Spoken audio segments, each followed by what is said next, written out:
This is episode 476 of the OotiniCast, being recorded on the 25th of October. Being recorded on the 25th of October. It is working. 2023, and this is the raw version of the show, going out with all flaws and flubs and everything else.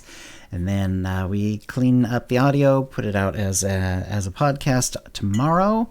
The raw version is going out live on twitch.tv/OotiniCast, and will also be on the OotiniCast YouTube after it's recorded.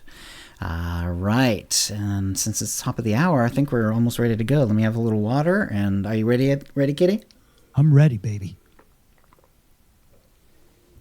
All right, then I think we're going to go for it. Going in 5.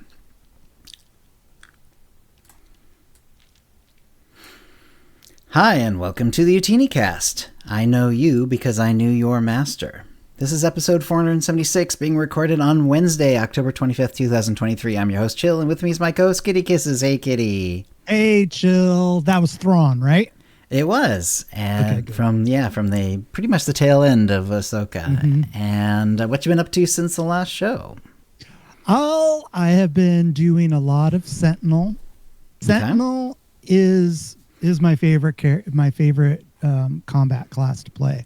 Mm-hmm. I like it a little bit more than Marauder, and the only thing I like more about the Marauder is the card. Some of the abilities look cooler. Okay. And that's the only reason. But I really like it, and nice. I've been going on to YouTube and looking at class guides and stuff like that, and kind of just delving into it and learning a lot more than I would have just kind of doing it by myself. So, nice. Like, have you found some choices in the skill tree that you weren't taking that maybe you should take, or something like that? No. My problem is prioritizing stuff. Oh, okay. Having another point of view, kind of, I don't know, at least trying something new out, having someone go, this is the way that I do it. This is the reason why. And I'm going, oh, okay, let me try that. And I tried it for the first time today, and holy crap, I was doing it wrong. So it just kind of blew some more wind in my sails for the class. Nice. Kind of made it more fun, which is, And which spec is this specifically? Because there's 3 different damage specs. What is it? The bottom one? The dot one? No. That's the first one, isn't it? That's Watchman. Concealment? No. I can't remember. Okay. Is it the Smashy spec that uses the AoE a lot? Spec. It's the other one. It's kind of like the one that has the 1-point armor piercing ability. It's like you cast the ability, and then the next 2 melee attacks have a lot of armor penetration on them. I don't remember. Concentration. That's it. Okay. Whichever one that is. Okay. But it's I don't think it's the best in class. Like, I don't think that it necessarily does the most damage, but it's the most fun to play. And I always say that the only way to win an MMO is to have fun. That's right. And I was just kind of trying my own stuff, trying the tree out a little different, and then watched some videos and redid a couple things, but there were a couple just because I have a certain play style that I like. Right. I kind of kept it. I like a mobile. The more mobile, the better it is. That does feel good. Mm-hmm. Went and got some implants and stuff like that, and kind of tacticals, just kind of throwing some stuff around. So. Right. Does your spec have the little 10 meter jump in it? Yeah. Okay. That's very important. Yeah, because the other ones don't have that. Yeah, the other ones don't have that. Yeah, well, this concentration, I think it is. Jumping is part of the rotation. Right. Even if it's just a little jump, the big jump works too, because it sets off the chain reaction. Right, the important procs and stuff. Yeah. And it's just so fun. I've been having a blast. I've been having a lot of fun, so I'm looking forward to. I can't wait to play again.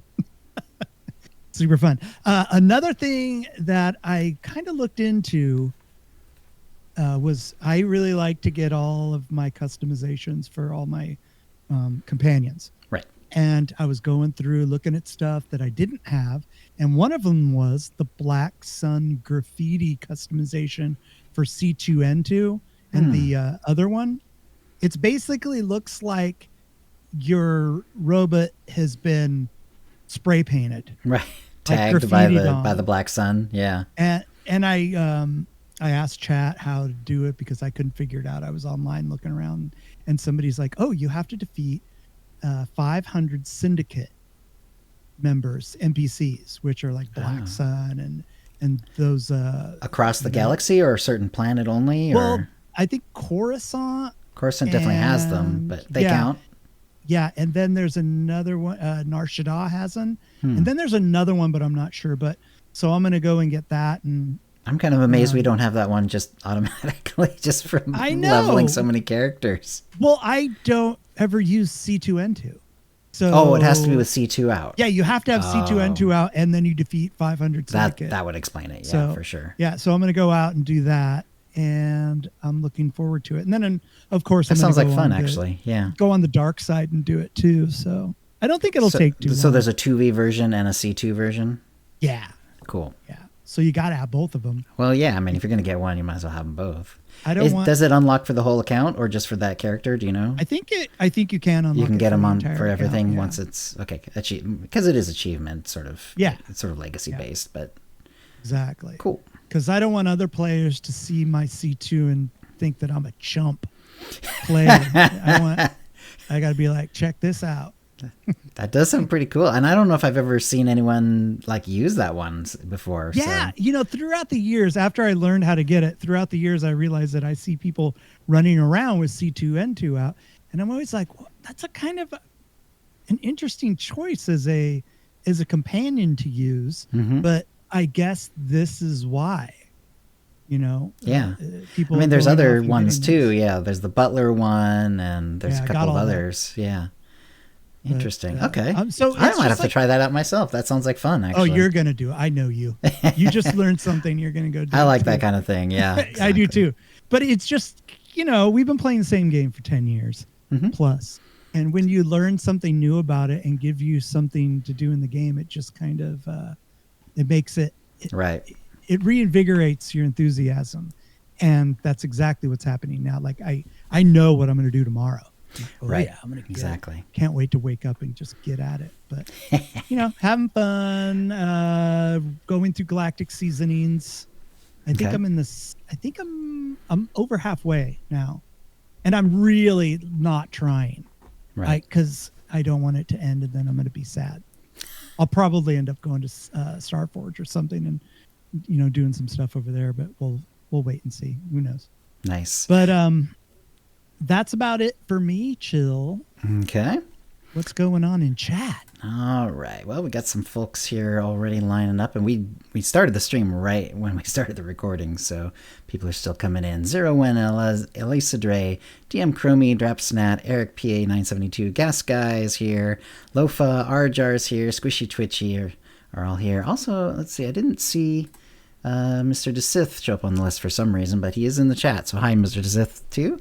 And let's see, so what I've been up to, did actually quite a bit on different characters. I kind of did a lot of random stuff since the last show.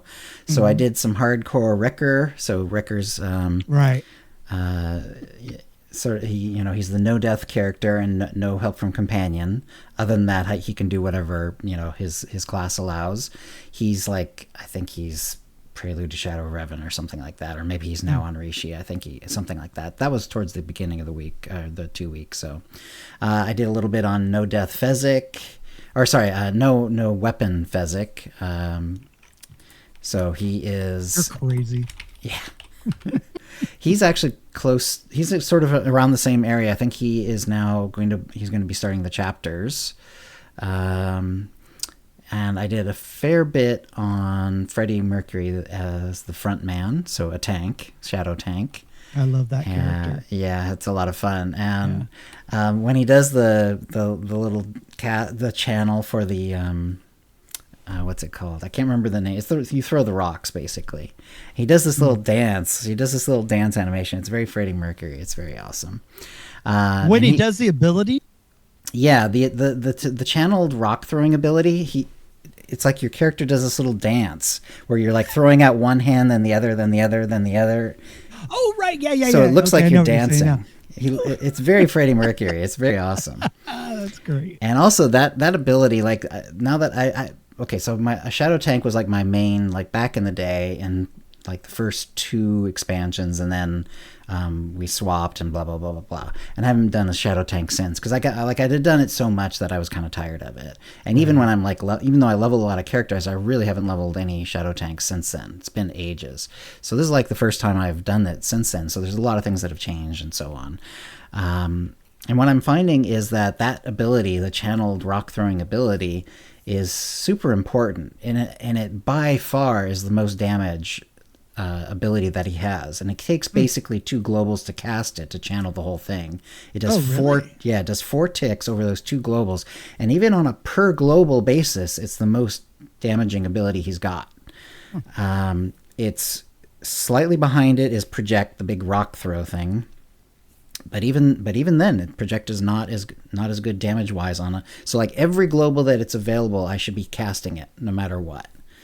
And so and it's only got a 6-second cooldown, and it takes up 2 globals, which means I cast it. I basically have 2 globals, and then it's right back up because it's taken up the 3rd global between it, and then it's right back up after that. I think sometimes there's like a 3rd global if I, whatever. But anyway, so yeah, it's very interesting because it's like it's super reliant on using that ability a ton if you want to do kind of reasonable damage. Of course, if it's AoE, then you can't. You have to do other things. But yeah, so it's been sort of interesting, and been enjoying that a lot.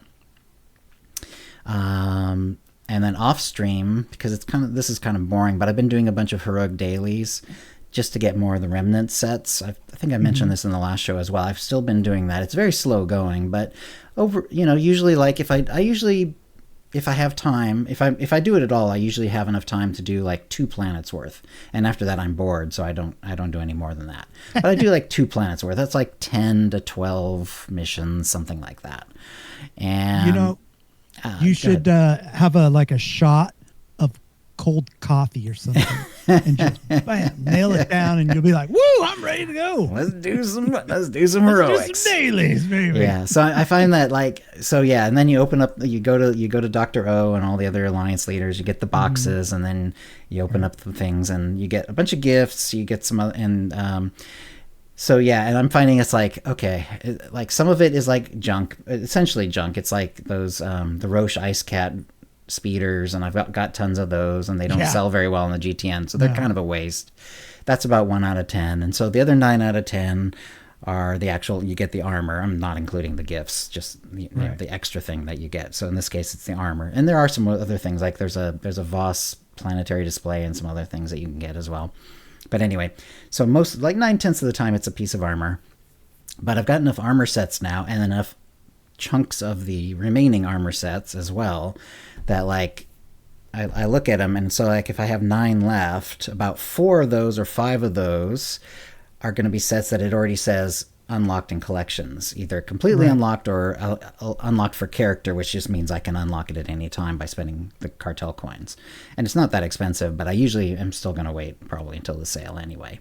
So half of those go away, and then the other half I send to my, like I have a special bank character just to take care of this, because it's such a pain in the rump to kind of keep track of everything. Yeah, it does. She's actually just called Remnant because all the sets have Remnant in them. So she's Chill Remnant, and so I have, and in her personal little locker is one thing for the Arcanian, one for the Underworld, one for the Yavin, one Dread, whatever. There's 5 of them, and I can't remember the 4th and 5th names properly. But anyway, there's like all those sets, and then there's one for every class, and then there's one piece for every class.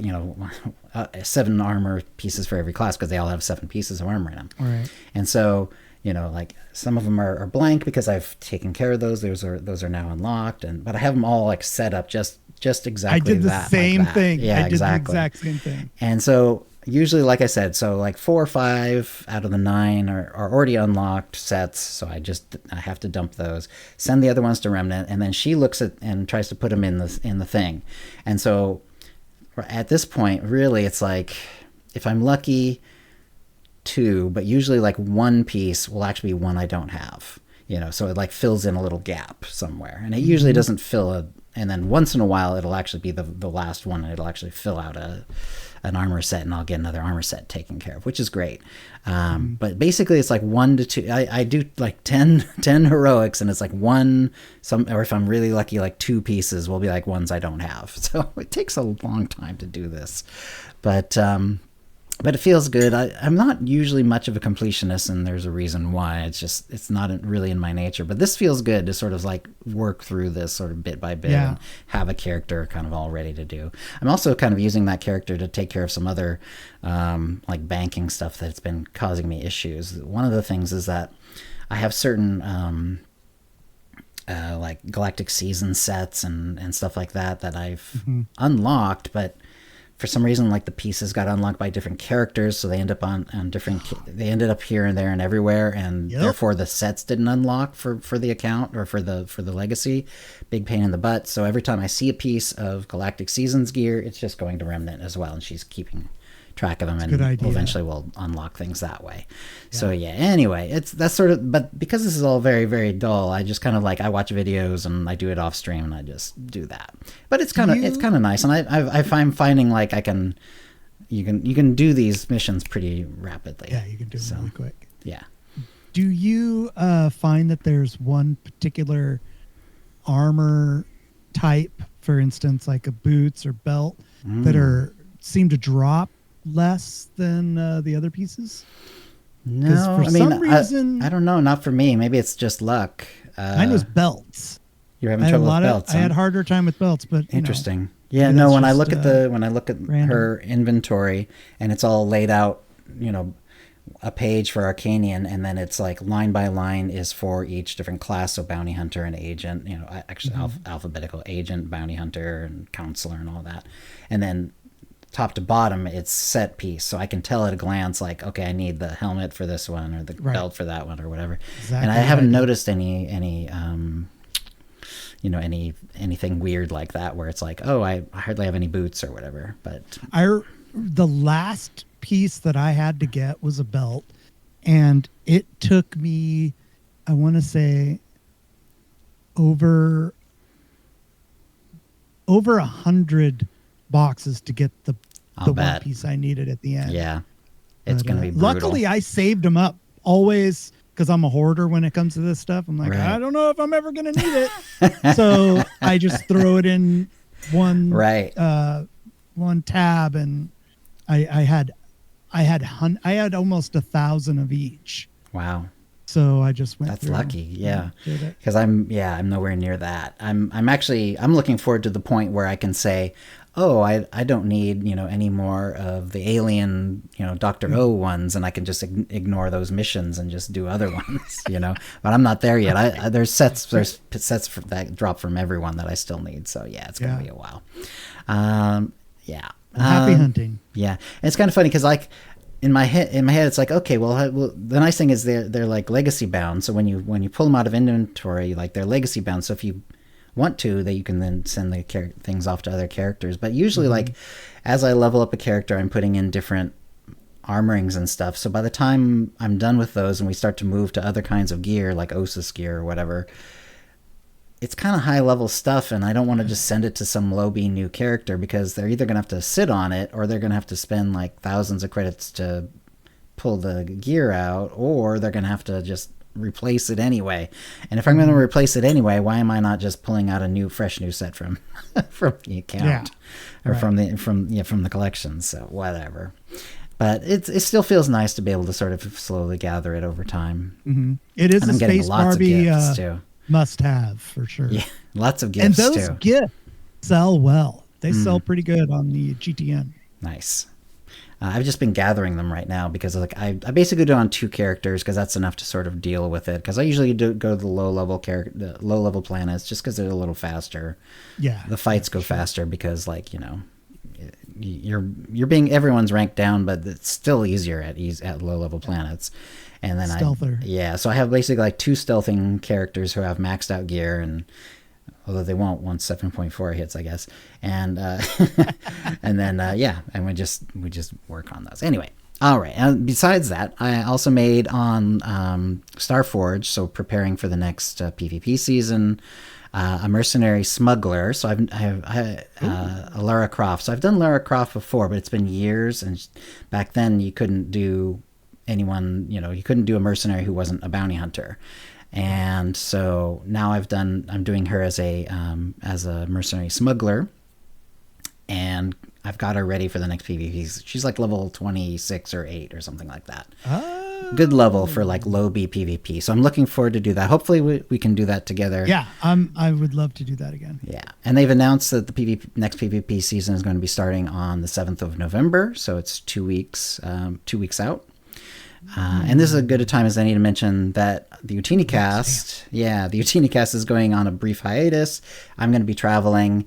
You'll still be streaming, but you're not going to do any shows in the meantime. So, we'll just pick up the OotiniCast once I'm back in town, end of November.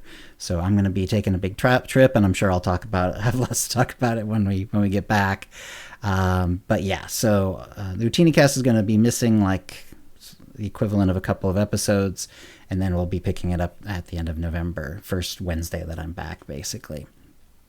And yeah, so I won't be here for the beginning of the PvP season, but I think if I like am pretty like Johnny on the spot and I do the 4 weeklies like every week after that, I should be okay to try to get to the end of the season.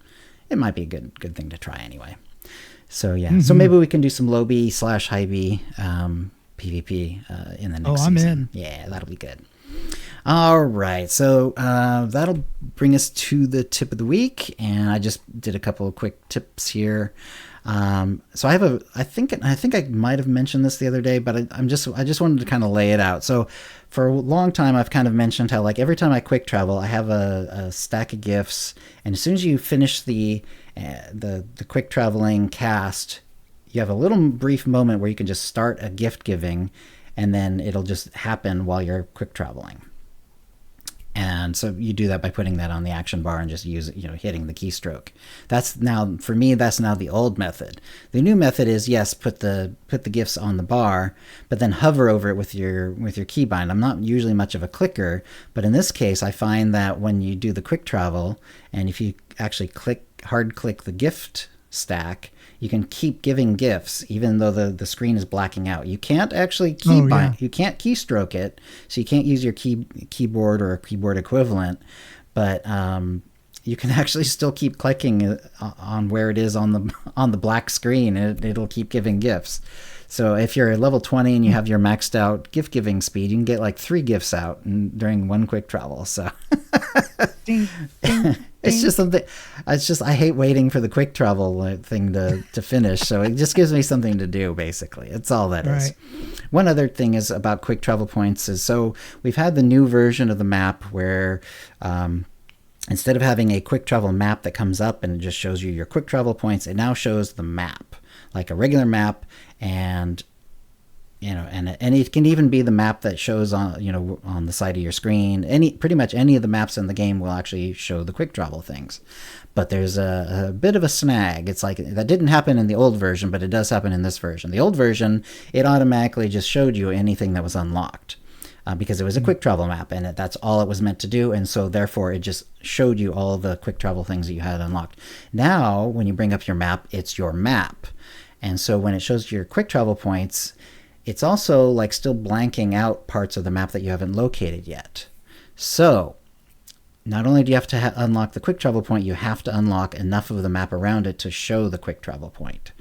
Yeah. So yeah, for example, I know exactly what you're talking about. Right. For example, on Tatooine, both sides, Republic and Empire, you could go from the main base and just click out on the Dune Sea, and it would. And it just happened for this planet, for both sides, it would just automatically unlock all the quick travel points along the way, which was great because that way you're kind of done. You just take one long, taxi ride, maybe, go to the restroom, come back, your character's landed, and all the quick travel points that are necessary for the class story would be unlocked. Great.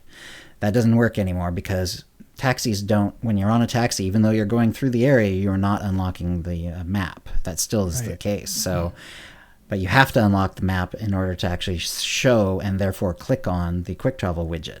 So now you have to land at each spot, make sure that the map is unlocked, and go to the next one. And if the quick travel widget is really close to an edge, like the edge between like where your little taxi stand is or whatever, where the quick travel thing usually is, if there's a blank part of the map right next to it, sometimes the widget won't show up. So you really do have to actually check and see nice. where it is and if it's actually going to show up.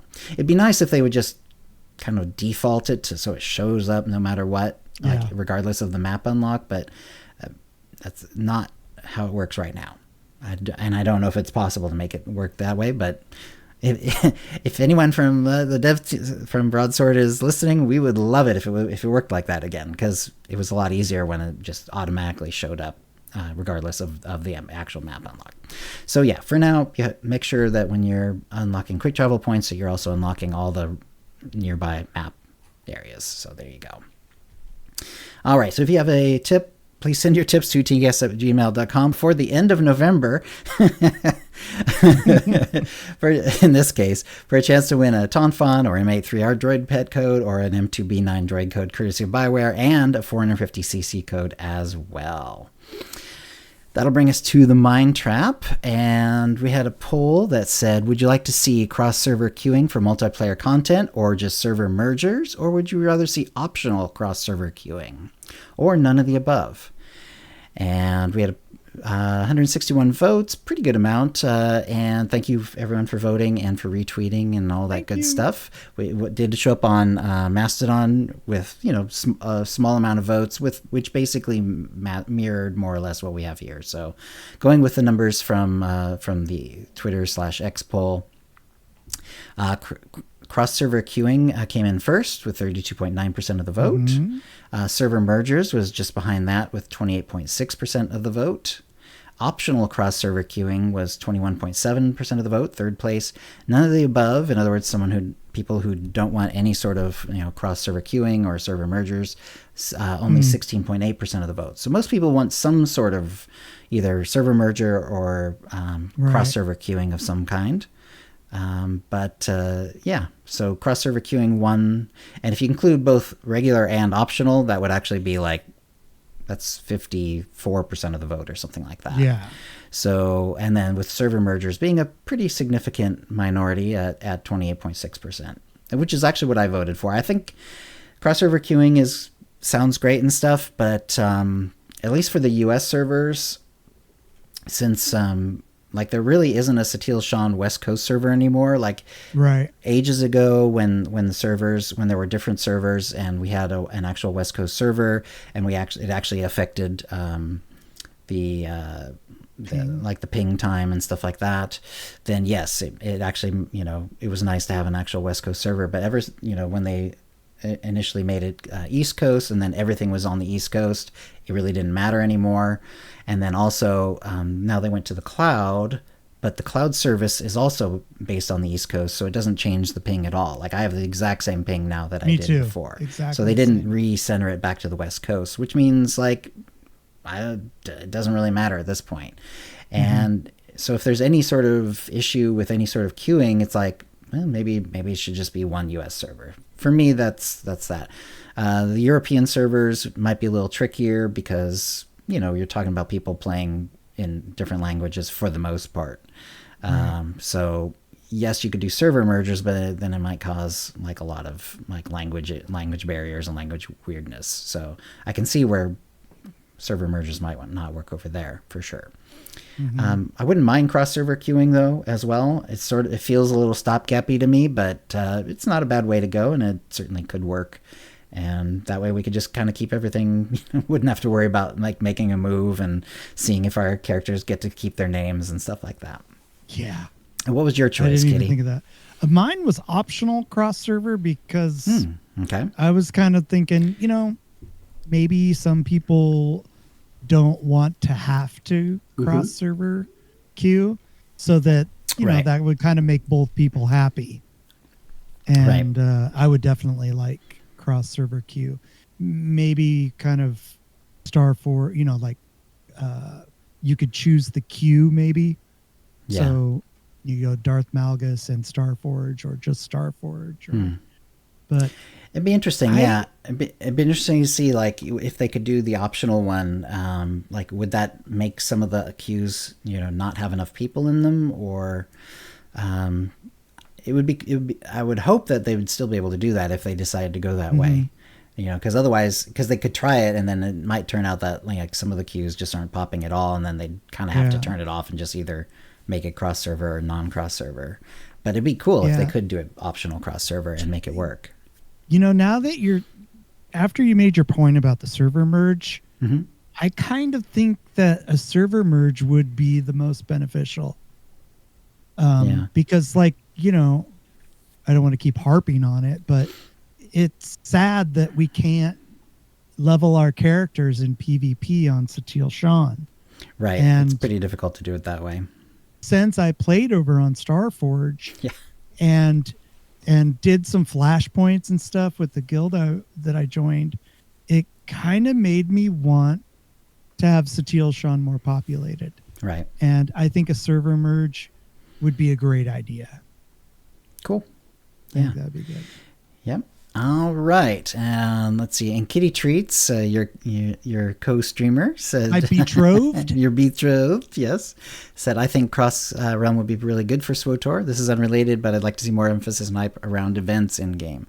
I did the Swoop event, but if I were a new player, I wouldn't have even known about it. And Swoop is fun, too. I want noobs to try it. Let's see. And then Marcus B said, just merge everyone to the best server. Starforge. Bam. Bam. And Aleva said, I want to be able to play See Me with all you beautiful Americans. And then Swadarisa just said, whichever one the devs think they can pull off. I weep for having to rename my characters, though. Yeah, that would. You know what, though? I think it'd be...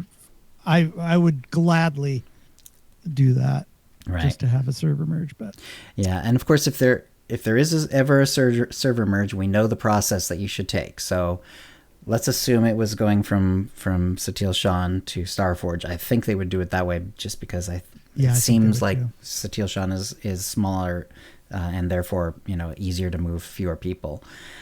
Basically, if there's any names that you really want to keep, then you go to Starforge, you make a character with that name, and just keep it as a placeholder.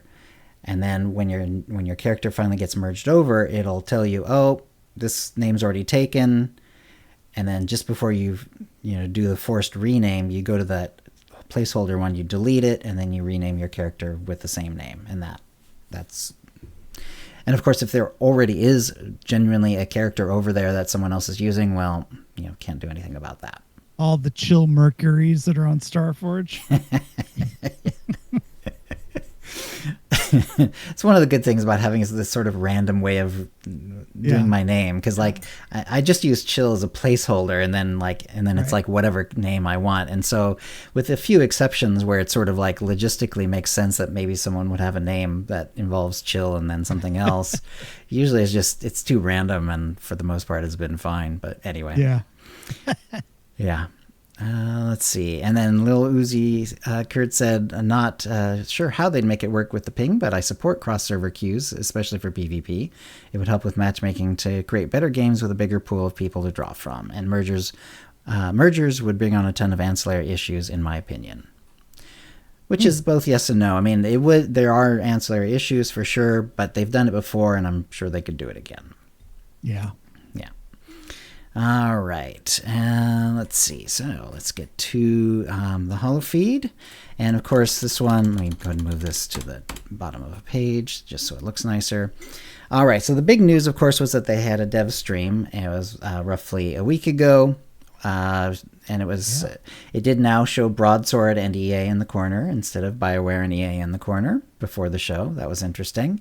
They reshowed the most recent video, the 7.01, the fight between Malgus and the two Jedi at the Null Temple. Pretty good amount of people watching the stream. There was about 1,900 when the stream started. Just 5 minutes in, there was already 2,500, and then it peaked a little over 3,000 shortly after that, and it stayed around 3,000, a little over 3,000 for most of the rest of the stream. They started off with Keith, who basically gave us a little introduction and let us know that 7.4 is going to be called Chains in the Dark. And there's going to be new stories as well as new features. He also mentioned that 7.4.1, so not just 7.4, but 7.4.1, which will be the next non-story update after 7.4, through 7.6 are already in progress. So we already know that they've got lots of story in progress. So that's 7.4, 7.5, 7.6. So yeah, so they've already got 3 updates worth of progress. We also know, though, because he's calling it 7.6, that we're still going to be in the 7.0 era for, the 7-point era for at least the next, 3 story patches. So that is the plan, it looks like. And I would say, what is it? Probably 3 to 4 months between story patches. And so 7.4 maybe comes out in December, maybe. And then maybe like 6 months after that. So we know that, we're looking at least through like halfway through next year, something like that.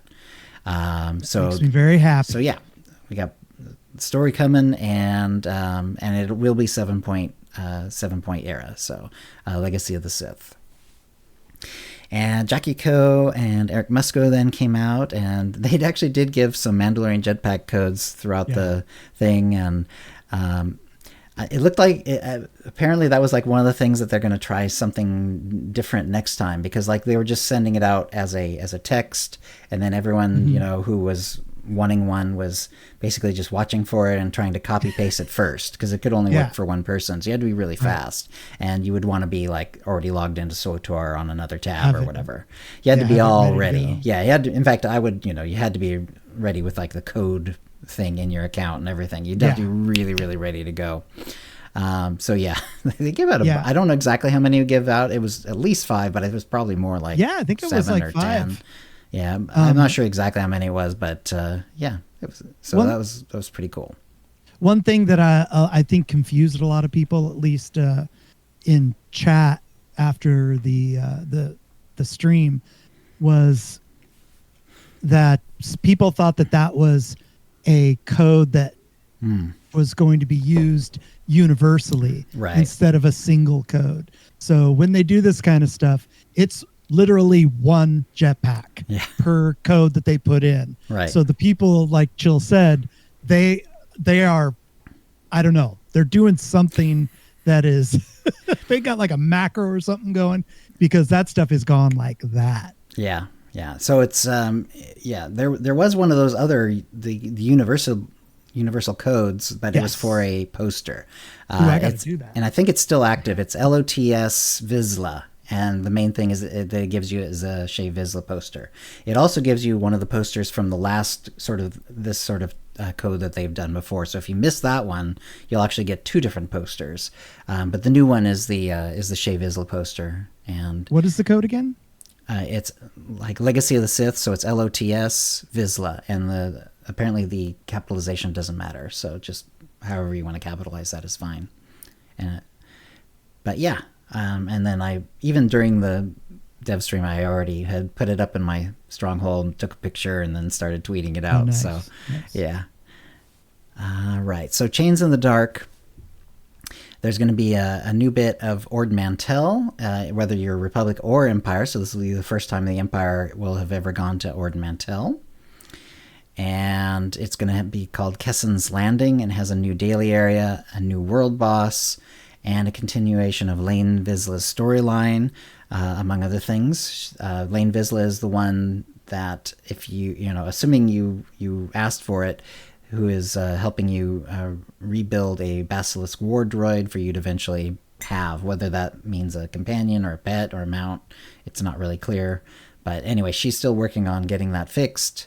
And apparently there's some difficulties with that, and that you can actually help with as part of the story. There's also cinematic lighting upgrades in this one, which is pretty cool. We'll talk about that more in a bit.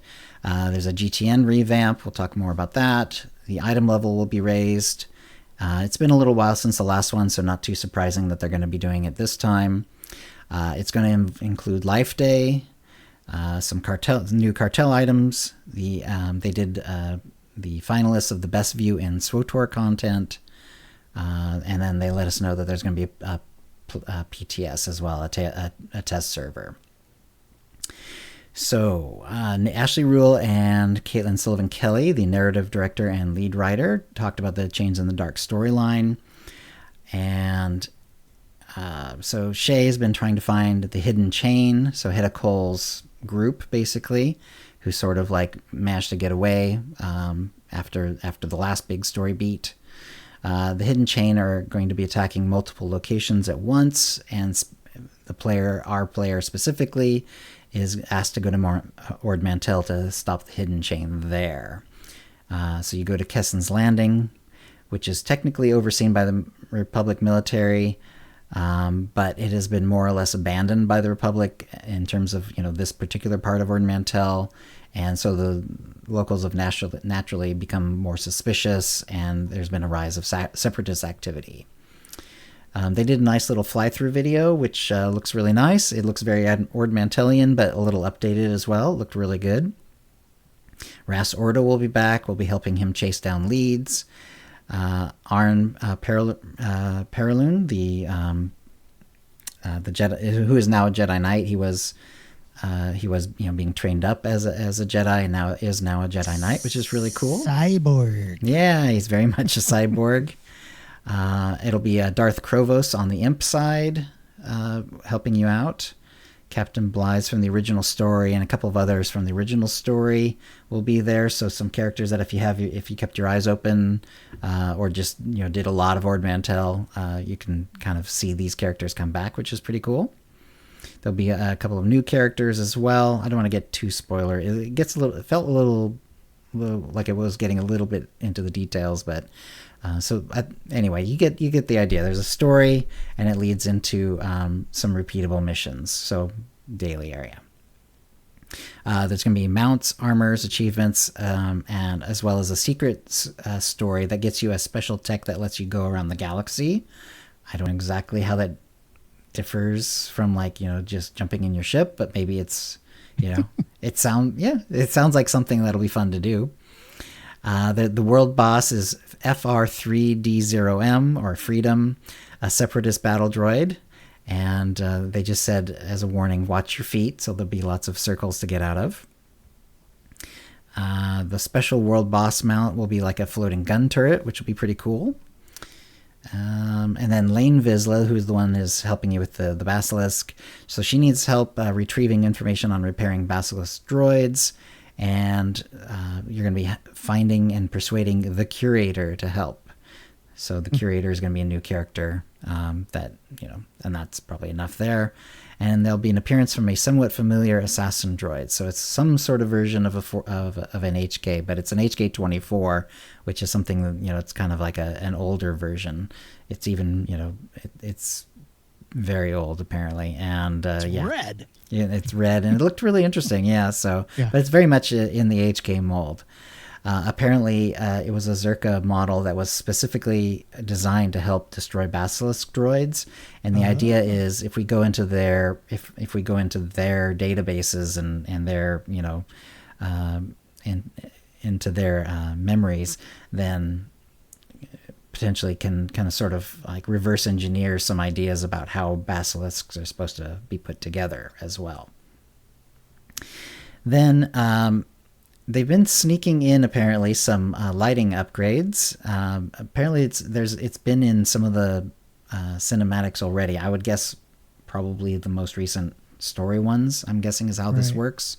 But as of 7.4, it's going to be in all cinematic content. So every cutscene will be using this lighting update. And so it should especially be noticeable with the lighting on your characters, like the characters in the cutscenes.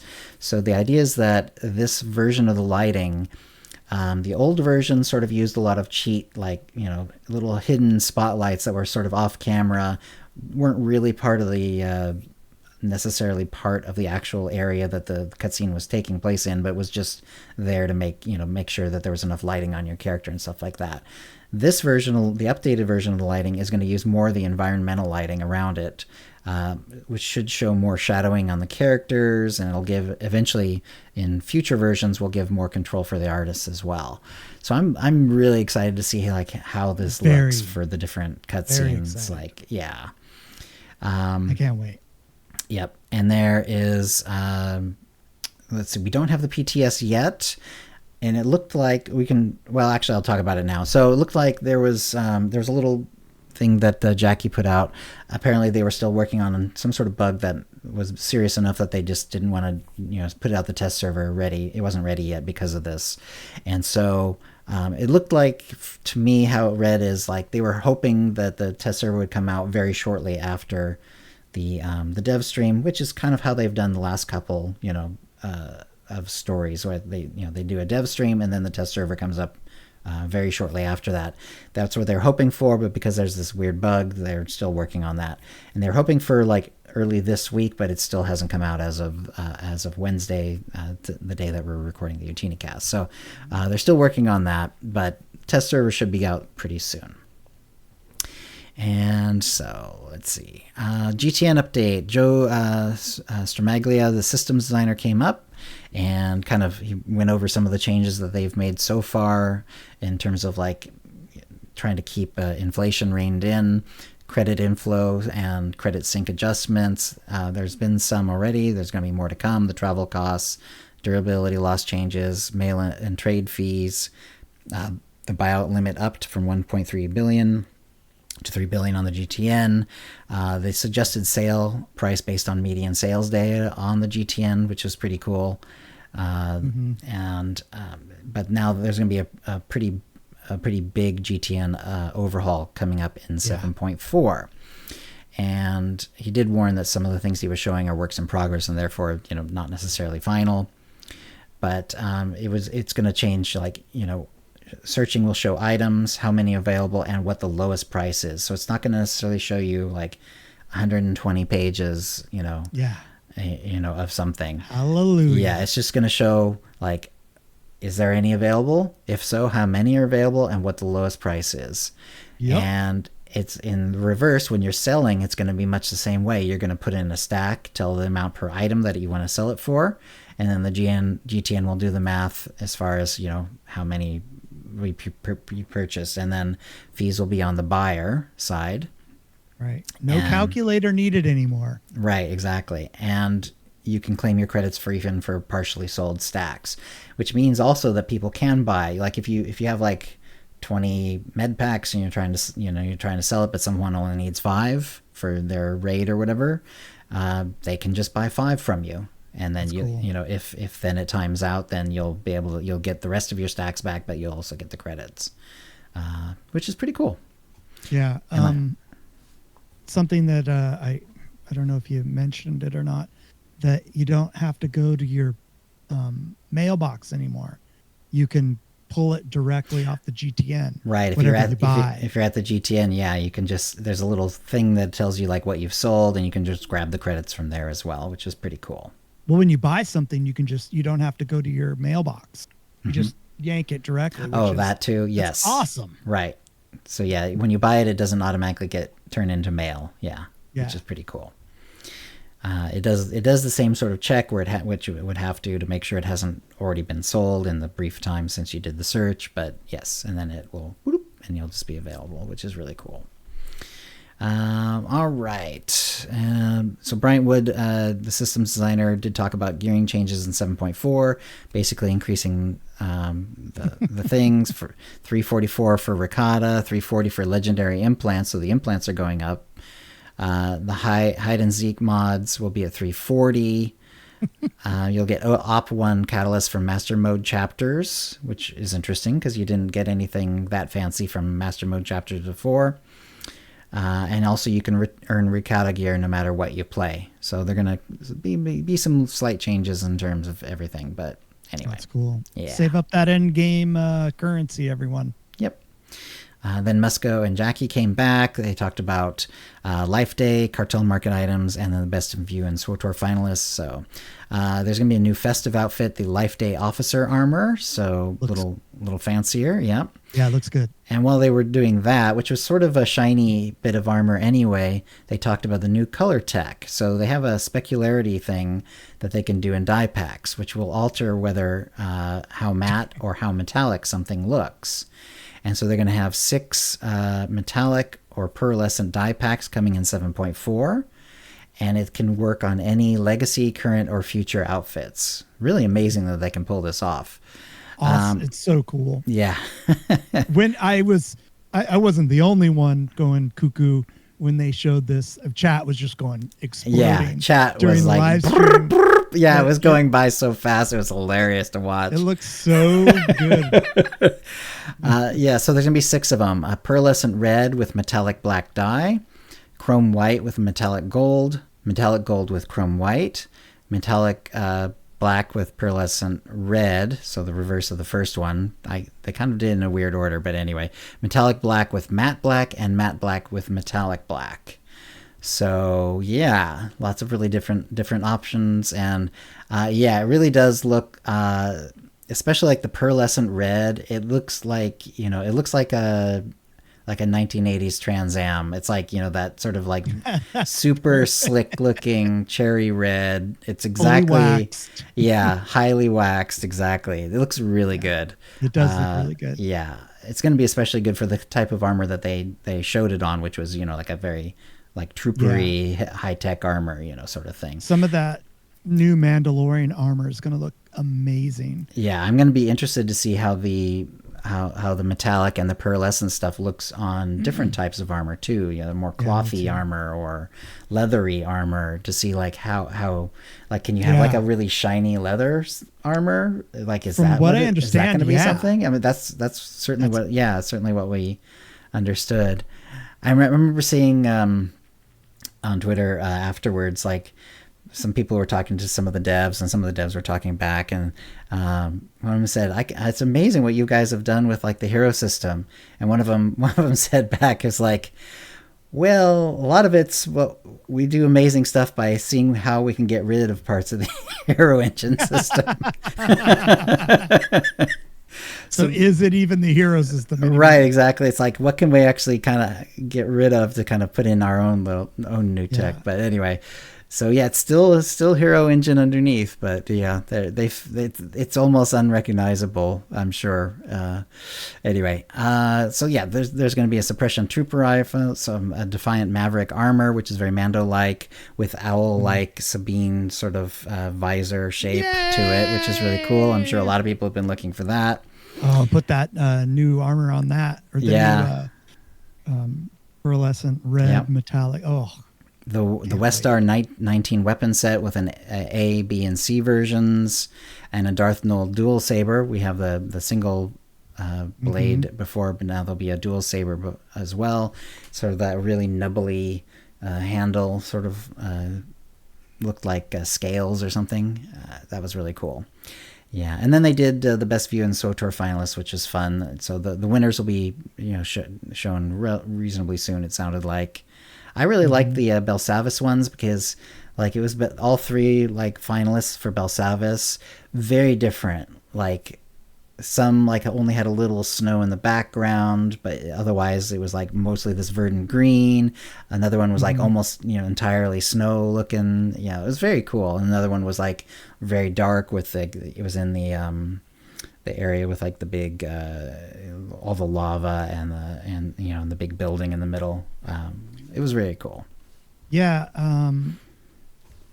I actually went through the recap on the dev stream the other day, and we were going through and just kind of skipping through the video, the VOD, and a couple people in chat were actually some of the finalists for it. So oh, nice. We went and looked at their stuff, and all of them are great. Yeah. I don't know how I personally would have to use a random number generator to pick one, because they're all really good. Right. At 109.05, they said and then Keith said something off screen, and then and Muska was like, wasn't sure what that, yeah, and said it was show the new key art, and then eventually they did, like they released it, and basically it's gonna be like the splash for 7.4, which is basically like Head of Coal, but with the Datacron that's, you know, gonna become central to the next part of the story apparently. And if you like I like replayed actually the story, and it's like, yeah, that's really going to be important, clearly.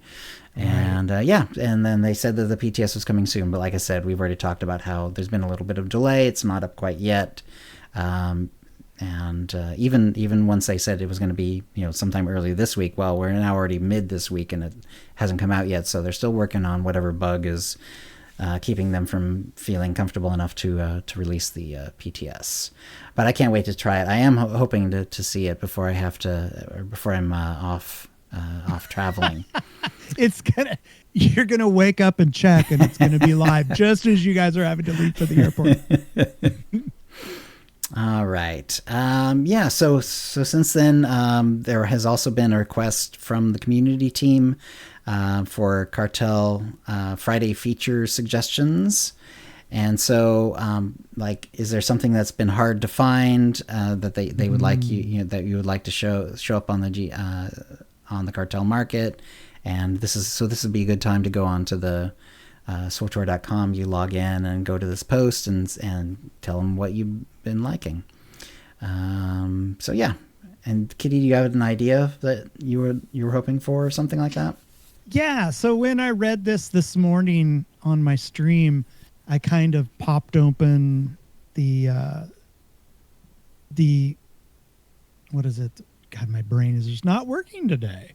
I looked at armor that I didn't have. I don't know why in particular I chose armor, but I went and looked at stuff I didn't have, and I went, because I have a lot of it. I think I'm a lot of times you buy the new stuff when it comes out. So. Yeah, I'm around 85%. Wow. Of all the collected armors.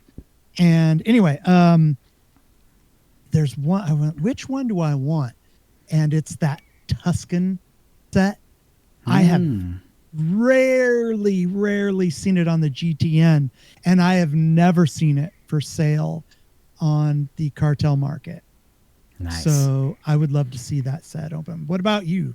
Is there anything in particular, Chill, that you'd like to see? It's funny. I the very first suggestion that someone made, it was like probably what I would have done too. Even though I finally got it not long ago, but I got it after like years of looking for it on the GTN, and that's the Gamorrean axe. Right. It's very simple. Recent. Yeah, it's very simple, but it's very classic, of course. You know, it shows up in the movies and stuff like that. And it's in the game, but it's really hard to get. So yes, Gamorrean axe, and it looks really cool. And I've like used it to do a couple of cosplays of axe wielders, and it's a really fun one to have. And I think more people would like to have that one for sure. Yeah, I think that's something that people were talking about in chat when I was looking at stuff. Yeah. So that's cool. All right. And one other thing that I just wanted to mention, it's kind of, so let's see, there's a Galactic Season veteran / master uprising where you do like 4 veteran or master uprisings for Galactic Seasons, and it's one of the weeklies you can do. But apparently it's bugging out for some people, and especially on the Republic side. It hasn't really been settled out, but there's enough going back and forth that I'm going to mention it here, just because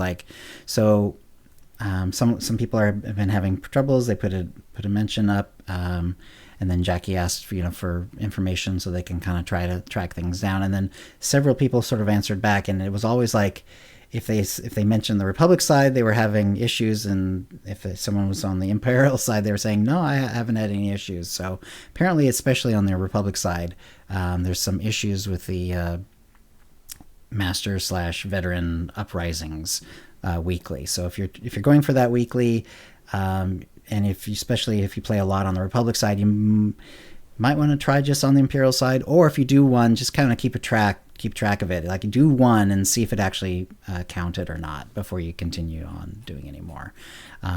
Yeah. So hopefully that'll get figured. Usually these sort of things get figured out, especially when it's only, you know, one side or the other, because we know that therefore it's, you know, it can work. They just have to make sure it's turned on properly for both, if that's what the issue is, in fact. I haven't done an uprising in a long time. I haven't either, but and I always liked them. Mm-hmm. Yeah, they're short flashpoints basically. It's awesome. Exactly. So anyway, so something to keep an eye on. It's funny, you know, these things are so complex. It's amazing that they work at all. So I know, right? Yeah. And then Kitty, it looks like you have something about a special stream to tell people about. Yes. So I am lazy and a procrastinator and haven't told anybody or made any flyers for it. But this Saturday is going to be our Halloween stream. Kitty and I are going to dress up, and we're going to do some giveaways, and we encourage people to come and hang out with us. That'll be fun. That's going to be Saturday, October 28th at 10 a.m. Pacific time at KittyKissz at Twitch. Yeah. Twitch.tv/KittyKissz. Yeah. There we go. Excellent. All right. That'll be fun. Yeah. I might be able to make that. I'll see if I can't at least swing by a little bit and say hi for sure. Yeah, do. Get dressed up. Good stuff. Give me a picture. All right. Anything else, Kitty? Nope, that's it for me, Chill. All right, then that's a show. If you'd like to play with us in the Utini Knights Guild, on the Republic side of the Teal'Shan server, or in our Utini Rage Guild on the Empire side, do a /C join Utini to join the Utini channel. Then let us know you're a fan of the show. You can email questions and comments about the show to OotiniCast@gmail.com. Follow us on Twitter using @OotiniCast or Mastodon @OotiniCast@mastodon.world. You can find contact details for us on our website, OotiniCast.com, which includes how to subscribe using iTunes and the rest. We record the show live bi-weekly on Wednesdays, 4 p.m. Pacific, by streaming at twitch.tv/OotiniCast. And our theme song is Doomsday by Jean-Paul Zogby. And thank you to the chat room. Thank you, chat, for being here. We love you. And we'll see you next show. Looking. All right. And Kitty, is there someone we should raid today? I am looking right now. How about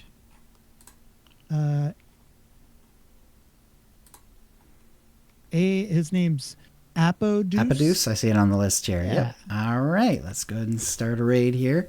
Thanks for coming, and have a good one. Bye, everybody. Thanks for being here. Okay, it's ready to raid in 2, 1. Here we go. And let me go say hi to him real quick. Yeah, I'll say